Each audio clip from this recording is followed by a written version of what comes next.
오늘은 에베소서 7번째 말씀입니다. 우리가 그동안 에베소서를 통하여 어떤 것들을 살펴보았습니까? 사도 바울이 그의 편지를 시작할 때에 그가 하나님을 향하여 찬송을 고백하는 것으로 시작할 수밖에 없을 만큼, 또한 그가 편지를 써내려 가다가 그가 도중에 무릎을 꿇고 그 하나님을 향하여 기도할 수밖에 없을 만큼 그의 편지에는 하나님께서 교회를 위하여 행하셨던 그 너무나 놀라운 은혜들에 대한 그 감사와 찬송의 고백들이 담겨져 있습니다. 그 은혜가 무엇이었습니까? 교회를 교회되게 하는 것이 저와 여러분에게 있는 것이 아니라 예수 그리스도에게 근거한다는 사실이죠. 그 교회의 머리가 예수 그리스도가 되시고, 또한 교회는 그의 몸이 되신다는 것은 그 예수님과 우리가 생명적으로 그리고 유기적으로 연결되어 있고 결합되어 있다는 것이죠. 그 결합으로 말미암아 오늘 우리의 실수와 실패로 인하여 우리의 구원이 취소되지 아니하고 오히려 우리를 통하여서 우리와 함께 영광을 받으시겠다고 하신 그 예수 그리스도, 그 예수님을 우리가 찬양할 수밖에 없다는 것이었습니다. 그렇다면 그 영광에 우리가 어떠한 방법으로 참여할 수 있는 것입니까? 우리가 그동안 살펴보았던 것은, 바울이 말하는 것은 성령의 능력으로 오늘 우리의 속사람이 강건하여질 때 바로 우리가 그 영광에 참여할 수 있다고 말하고 있죠. 즉 무슨 의미이겠습니까? 우리가 세상적인 복을 누리고 세상의 사람들이 부러워할 만한 어떤 삶을 살아가는 것이 영광이 아니라 성령의 능력과 도우심이 없이는 살아갈 수 없는 인생, 그 인생을 우리가 선택하고 그 과정을 지나가고 있는 것이 성도의 영광이라고 말씀드렸습니다. 즉 세상이 감당할 수 없는 사람, 세상이 멈추게 할 수 없는 사람, 막아설 수 없는 그 인생을 살아가는 그리스도인의 삶이 곧 성도의 영광이고 바울이 우리에게 권면하는 것이었죠. 에베소서 3장 13절 말씀에 나의 여러 환난에 대하여 낙심하지 말라, 이는 너희의 영광이니라, 이러한 바울의 고백처럼 오늘 우리의 상황과 환경을 뛰어넘어서 하나님의 뜻대로 살기를 원하고 그 하나님을 향하여 찬송과 감사의 고백을 나아가는 바로 그 성도들이 오늘 우리의 모습이 되어야 할 줄로 믿습니다. 우리 성도가 어떠한 삶을 살아가야겠습니까? 오늘 우리에게 주어진 인생의 여러 선택에서 무엇을 선택해야만 하겠습니까? 우리가 이것을 다시 한번 구체적으로 생각하기 위해서 우리가 한번 유대인들의 경우를 한번 생각해 봤으면 좋겠습니다. 유대인들은 자신들이 하나님으로부터 특별하게 선택받은 그 선민이라고, 그런 하나님의 백성이라고 생각했었죠. 그들이 그렇게 생각했던 이유가 무엇입니까? 그들에게만 허락된 하나님의 특별한 제사의 방법이 있었고, 율법을 가지고 있었고, 또 할례를 받은 증표를 가지고 있었기 때문입니다. 그러므로 율법을 가지고 있는 우리는 의롭고 그 율법 바깥에 있는 이방인들은 의롭지 못하다 생각하고 멸시하였죠. 하지만 그들이 가지고 있던 가장 큰 착각이 무엇이었습니까? 율법을 가지고 있는 것만으로는 의롭게 될 수 없다는 것이죠. 율법을 주신 것은 그 율법을 지키고 행하라고 주신 것이지, 단지 그 율법을 가지고 있다, 내가 율법을 받았다는 것만으로 우리가 의롭게 되는 것이 아니죠. 율법은 행하지 않으면서 그 율법의 참뜻은 고민하지 않고 단지 거기에만 머물러 있어 자신들을 자랑하고 이방인들을 멸시하는 죄를 범했던 것입니다. 제가 한 주 전에 이런 예를 말씀드린 적이 있습니다. 어떤 범죄자가 자신이 법을 얼마나 잘 알고 있느냐를 그 법정에 가서 설명하는 것은 그에게 아무 유익이 되지 않는다는 것이었죠. 만약 모르고 실수하였다면, 모르고 범죄하였다면 그것을 우리가 정상 참작을 할 수 있지만, 내가 법을 잘 알고 있음에도 불구하고 그 잘못된 일들을 행했을 때는 오히려 가중처벌을 받을 수밖에 없는 것이죠. 그러므로 마태복음 23장에서 예수님께서 바리새인들을 향하여 어떻게 꾸짖습니까? 독사의 자식들아, 눈먼 인도자여. 23절에 보시면 너희가 다른 사람에게 율법을 가르치고 11조를 드리고 옳은 일을 한다고 자랑하지만 너희는 율법이 말하는 그 정의와 긍휼과 믿음을 버렸다라고 지적하시죠. 즉 사람에게는 율법을 행하고 지킬 만한 능력이 사실 없습니다. 유대인이라고 해서 그 구원의 조건과 자격에 있어서 이방인보다 더 나은 것이 없다라는 것이죠. 모든 사람에게 필요한 것은 예수 그리스도의 그 십자가의 은혜인 줄 믿습니다. 하지만 우리가 오해하지 말아야 할 것이, 그렇다면 십자가를 믿은 이후에 율법이 아무 의미 없는 것입니까? 율법이 필요 없는 것입니까? 그렇지 않다는 것이죠. 우리가 십자가를 알기 전에는 율법을 가지고 있어도, 그 율법을 알고 있어도 그 율법을 행할 만한, 의롭게 될 만한 어떤 능력이 우리에게 없었지만, 십자가는 무엇입니까? 우리 안에 그 율법을, 그 참 의미를 알고 그 율법을 지킬 수 있는 능력으로 우리를 인도하신다는 것이죠. 무엇이 인도하는 것입니까? 앞서 설교를 시작하면서 말씀드렸던 우리의 속사람을 강건하게 하시는 성령의 능력입니다. 우리는 그 성령의 조명을 통하여서 오늘 나를 향하는 그 하나님의 뜻이 어떤 것인지 알고, 그 성령의 이끄심을 통하여서 내가 하나님의 백성으로서 오늘 어떤 것들을 선택하고 어떠한 삶을 살아가야 하는 것인지 우리가 알 수 있다는 것이죠. 이것이 나에게 근거한 것이 아니기 때문에, 오늘 내 안에서 시작된 것이 아니라 성령께서 오늘 나를 택하시고 인도하신 그 외부적인 결과이기 때문에, 우리가 설령 그런 믿음의 삶을 살아간다고 할지라도 우리가 유대인들처럼 자기를 자랑하는 것이 아니라 오직 하나님께 감사와 영광을 돌릴 수 있는 것입니다. 하지만 우리가 이렇게 하나를 강조하면 늘 또 다른 하나를 자꾸만 잃어버린다는 거예요. 우리가 오해하지 말아야 할 것이, 오늘 성령의 능력이 오늘 우리의 삶을 조명하고 우리를 이끄신다는 것이 오늘 우리에게 어떤 책임과 근거가 아무것도 없다고 말하는 것이 아니죠. 우리는 아무런 일을 하지 않으면서 그냥 하나님께서 모든 것을 하시겠지, 성령께서 내 삶을 인도하시겠지라고 넋놓고 있을 수 없다는 것이죠. 로마서 8장 27절 28절 말씀을 한번 같이 읽도록 하겠습니다. 성경이 무엇이라고 이야기하는지 우리 자막의 말씀을 한번 같이 읽겠습니다. 마음을 살피시는 이가 성령의 생각을 아시나니 이는 성령이 하나님의 뜻대로 성도를 위하여 간구하심이니라. 우리가 알거니와 하나님을 사랑하는 자 곧 그의 뜻대로 부르심을 입은 자들에게는 모든 것이 합력하여 선을 이루느니라. 아멘. 성령의 능력으로 오늘 우리의 속사람이 강건해집니다. 하지만 그 하나님의 뜻대로 우리를 이끌어 가시는 성령께서 오늘 우리에 대해서 기계적이거나 또는 무시하거나 강압적으로 우리를 끌고 가시는 분이 아니라는 것이죠. 오늘 로마서의 말씀은 우리와 합력하여 선을 이루시는 분이 성령님이라고 말씀합니다. 합력한다는 것이 무엇이겠습니까? 힘을 합치는 것이죠. 힘을 합쳐서 우리의 순종과 의지와 결단과 눈물과 인내와 수고함을 덧붙여서 합력하여 일을 하시겠다는 것입니다. 물론 반대로 생각하면 오늘 우리가 그 일에 참여한다는 것이, 오늘 내가 그 일의 도구로 우리가 사용된다는 것이 막상 그 일의 실패의 가능성을 높이는 것처럼 보일 때도 있습니다.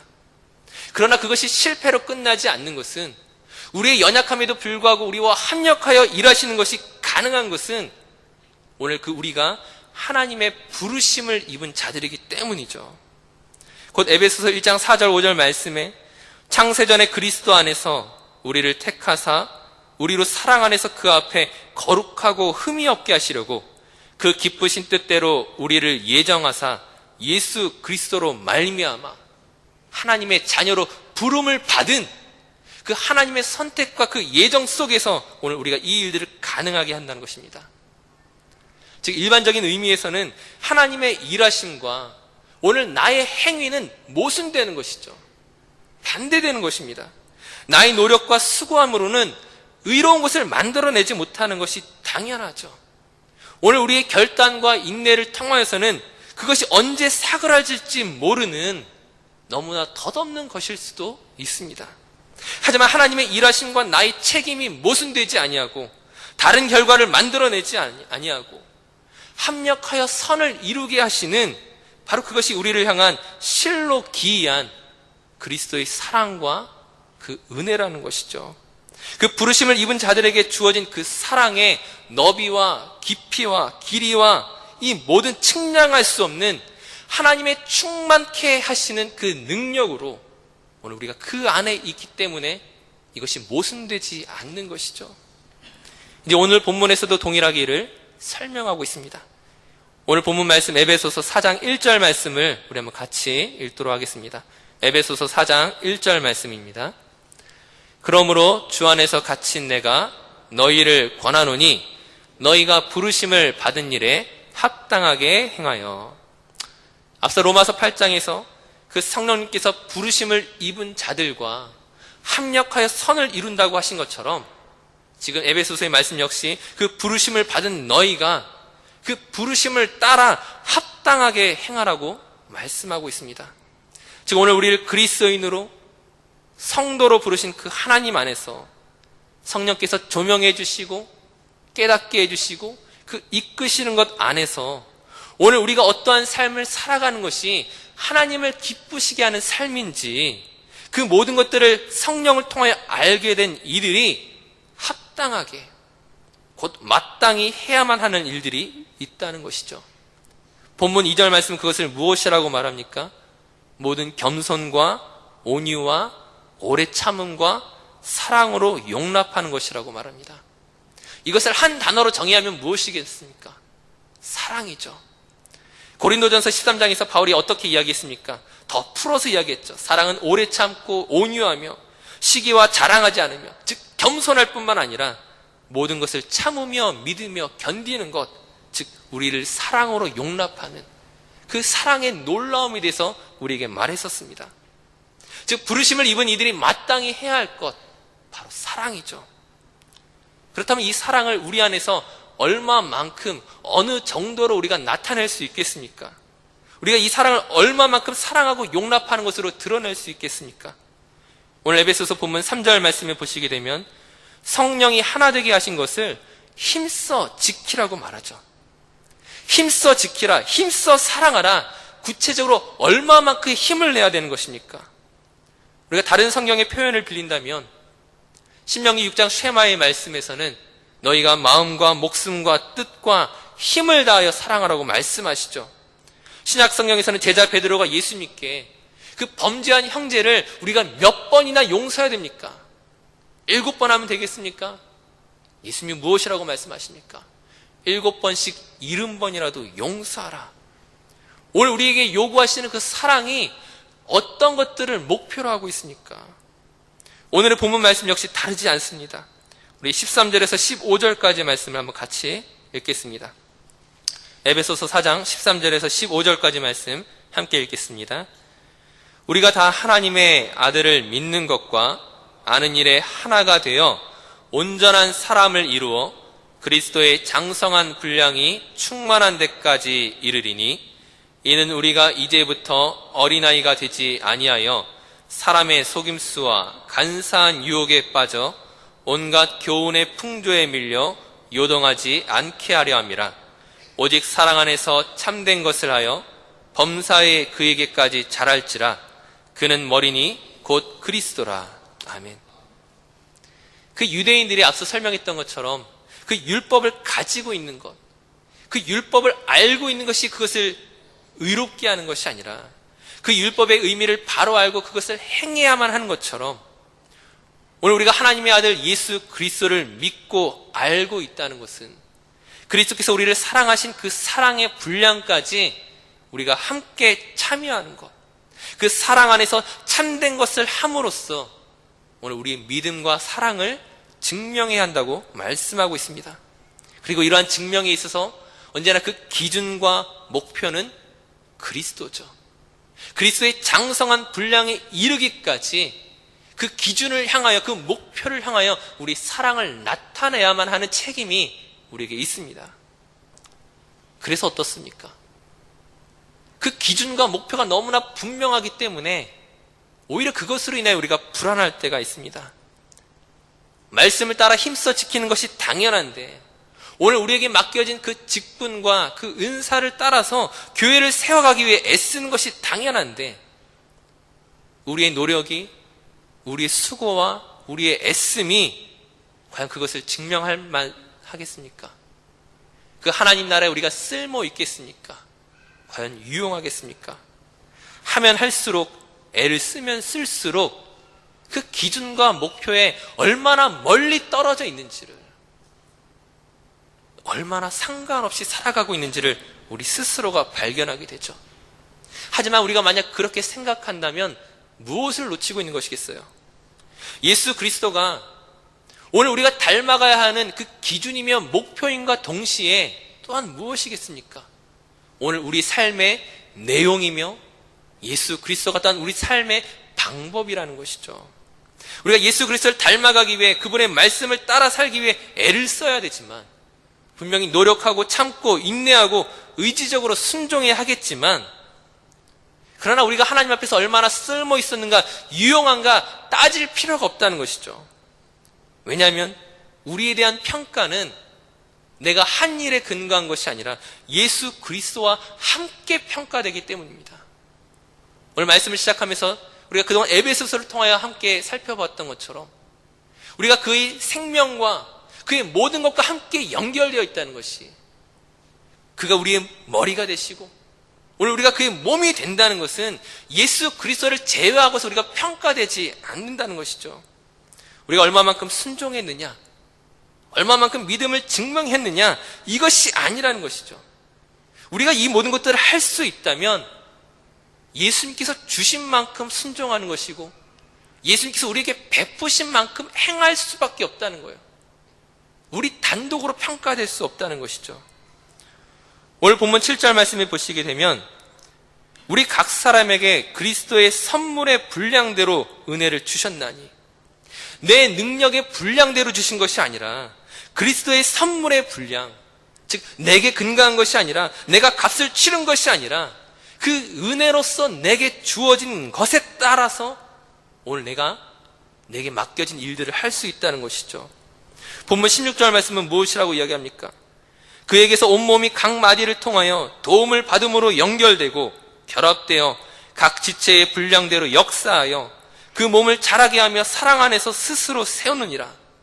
각각의 분량이 다른데 그럼에도 불구하고 그 무엇보다 우리의 몸을 자라게 하는 데 있어서 충분하고 넘치지 못하였음에도 불구하고 우리 안에 온전한 지체가 없음에도 불구하고 각각의 분량대로 했음에도 불구하고 그럼에도 그 몸이 자라가는 것이 무엇입니까? 왜 스스로 세워져가는 그 이유가 어디에 있습니까? 16절 말씀에 그에게서 예수 그리스도에게서 온몸의 도움을 받음으로 연결되어 있기 때문입니다. 즉 무엇이겠습니까? 오늘 우리가 행한 일의 근거가 어디에 있느냐? 우리가 얼마만큼 순종할 수 있느냐? 예수님께서 내게 베푸신 만큼, 내게 주신 그 은혜만큼 우리가 순종할 수밖에 없다는 것이죠. 즉 오늘 우리에게서 어떤 그 믿음의 수준이 나타났다면 그것이 어린아이와 같은 믿음이든 혹은 장성한 분량의 믿음이든 그것은 무엇입니까? 예수 그리스도가 내게 주신 만큼 안에서 우리가 행했다는 것이죠. 이것은 오늘 우리가 어린아이 같고 내가 잘하지 못한 책임을 예수님에게 돌리라는 말이 아니라 예수님이 없이는 애초에 우리 안에서 시작될 만한 믿음이 아무것도 없었다라는 거예요. 오늘 우리 안에서 믿음의 행위가 나타났다면 그것은 나에게서 시작된 것이 아니라 전적인 하나님의 능력과 인도하심 속에서 나타난 결과라는 것이죠. 우리는 예수 그리스도를 믿음으로 구원을 받았습니다. 이 말에 있어서 가장 중요한 단어가 무엇이겠습니까? 예수를 믿음으로 구원을 받았다라는 이 말 속에서 가장 핵심적인 단어가 무엇이겠습니까? 우린 내가 믿었다라는 것에 자꾸 관심을 갖지만 마치 거기에 우리의 근거를 두려고 하지만 이 말의 핵심은 예수입니다. 믿는 자의 열심과 진심 이것이 아니라 그것이 우리의 근거가 되면 우린 또다시 불안할 수밖에 없지만 내가 믿습니다가 중요한 것이 아니라 오늘 우리를 믿음을 주시는 믿음의 삶을 살아갈 수 있게 하시는 오늘 우리 믿음의 대상이 되시는 예수 그리스도가 그 무엇보다 중요하고 이 단어의 가장 핵심적인 것이라는 것이죠. 바울이 오늘 우리에게 이야기하는 것은 오늘 우리 믿음에 있어서 그 출발과 그 마지막 결과뿐만이 아니라 그 내용과 방법에 있어서 예수 그리스도가 주인이라는 사실을 기억하라고 말하는 것입니다. 오늘 우리의 삶에서 우리가 믿음의 삶을 증명해야 됨에도 불구하고 실패한 것처럼 보였지만 우리 안에서 그 겸손과 온유와 그 오래 참음과 다른 이를 용납하는 그런 삶이 또다시 실패한 것처럼 보이는 그때에 아직 실패한 것이 아니다라고 말하는 것이죠. 하나님이 나와 같이 못나고 부족한 사람이랑 일하시면서도 하나님께서 결코 그의 뜻을 실패하게 내버려두지 않는다는 것을 믿으라는 것입니다. 만약 이것이 안 믿어진다면 그것은 우리의 스스로의 자책 때문이죠. 저와 여러분 같은 사람을 사랑하신다는 것이 믿어지십니까? 그것이 안 믿어진다면 예수님을 믿는다는 말을 할 수가 없다는 거예요. 예수님을 믿는다는 말은 오늘 우리의 우월함을 근거로 이야기하는 것이 아니라 오늘 우리가 이만한 신앙을 가졌습니다라는 것을 증명하기 위한 고백들이 아니라 나 같은 사람, 하나님 나라에 결코 쓸모없어 보이고 유용하지 못한 그런 나를 부르시고 하나님이 놀라운 은혜로 오늘도 변화시켜 가고 계시다라는 사실을 인정하는 것이 예수님을 믿는 우리의 믿음의 고백입니다. 그러므로 우리가 이 교회 안에서 하나님께서 너 같은 사람을 왜 부르셨을까? 나 같은 사람을 왜 부르셨을까? 이렇게 말할 수 없다는 것이죠. 사람의 눈으로 보기에는 저 사람이 목사일까? 장로일까? 집사일까? 우리의 눈에 보기에는 믿음이 있고 없고가 판단된 것처럼 보이지만 그러나 그 모든 일에 하나님께서 만들어 가시는 그 과정 속에 있음을 우리가 보지 못한다면 우린 교회가 어떤 것인지 아직 모르는 것이죠. 다시 한번 오늘 본문 에베소서 4장 16절 말씀을 한번 같이 읽도록 하겠습니다. 우리 에베소서 4장 16절 말씀 함께 읽겠습니다. 그에게서 온 몸이 각 마디를 통하여 도움을 받음으로 연결되고 결합되어 각 지체의 분량대로 역사하여 그 몸을 자라게 하며 사랑 안에서 스스로 세우느니라. 아멘. 다시 한번 말씀드리지만 나와 너는, 오늘 우리는 참 부족하고 쓸모없어 보이지만 각각의 분량으로 따진다면, 믿음의 수준으로 본다면 너무나 부족하고 너무나 명확한 한계가 있는 것처럼 보이지만 각 지체 안에서 역사하시는 이의 능력을 따라 함께 연결되고 결합된 것이 어느덧 그 몸을 자라게 하고 있음을, 어느덧 그 교회를 세워가고 있음을, 우리는 이 정도 분량이라고 생각했는데, 저만큼의 분량의 믿음밖에 가지지 못한다고 생각했는데 어느덧 그 몸이 자라고 있는 그 놀라운 능력을 보게 될 것입니다. 우린 교회가 교회답기를 원하고 성도가 성도답기를 원하지만 우리가 나타낼 수 있는 능력과 선함으로 교회다워지고 성도다워지는 것이 아니라, 우리가 자신의 선함을 증명함으로써 그 교회의 영광이 드러나는 것이 아니라 여전히 부족해 보이는 사람들, 죄인의 공동체라 말할 수밖에 없는 그 모임들, 여전히 지지고 볶고 싸우고 시기하고 다투는 여러 인생들이 모여있는 그런 공동체에, 그럼에도 불구하고 어느덧 각 사람의 그 목적과 인생이 하나님의 뜻으로 바뀌어져 있는 것들을 우린 보게 될 것입니다. 이것이 교회의 신비라는 것이죠. 교회가 신비로운 것은 교회가 많은 일을 하기 때문이 아니라 우리 안에 그 어떤 능력과 근거가 없음에도 불구하고 하나님께서 교회를 세우시고 목적하시고 교회를 통하여 일하시는 그 과정과 방법 가운데 있기 때문에 우리는 기억해야 됩니다. 우리가 알지 못하는 가운데서도 우리를 자라게 하시는 분, 우리가 실망한 그 순간에도 여전히 연합되어 자라게 하시는 그 놀라운 능력이 바로 오늘 우리 교회 가운데도 동일하게 있는 줄로 믿습니다. 예수님을 믿으십니까? 예수 그리스도를 믿는다는 것은 그 하나님의 능력을 기대하는 것입니다. 오늘 인간의 눈으로 우리 자신을 바라보는 것이 아니라 부르신 그 은혜 안에서 오늘 우리 삶을 바꾸실 성령의 능력을 인정하시고 오늘 우리 삶에서 새롭게 승리하는 믿음을 나타낼 수 있는 그 귀한 은혜가 우리 가운데 풍성하게 더해지기를 간절히 축원합니다.